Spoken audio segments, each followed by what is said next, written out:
আসসালামু আলাইকুম। খুঁত থাকা কারো দুর্বলতা নয়। এক বৃদ্ধার দুইটি পাত্র ছিল, যা দিয়ে তিনি নদী থেকে পানি আনতেন। এর মধ্যে একটি পাত্রে ছোট্ট একটা ছিদ্র ছিল, কিন্তু অন্য পাত্রটি ছিল নিখুঁত। নদী থেকে পানি আনার পর একটি পাত্র পুরোপুরি পানিতে ভর্তি থাকত, অপরটি অর্ধেক খালি হয়ে যেত।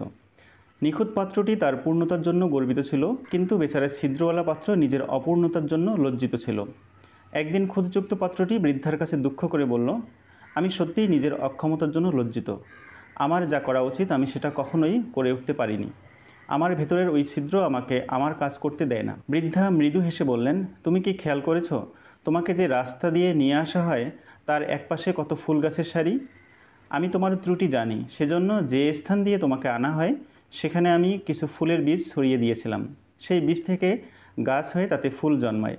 পথের ধারের ওই ফুল গাছে নিজের অজান্তেই প্রতিদিন তুমি পানি দাও, আর আমি ওখান থেকে ফুলগুলো তুলে বিক্রি করি, যা আমাকে জীবন ধারণ করতে সাহায্য করে।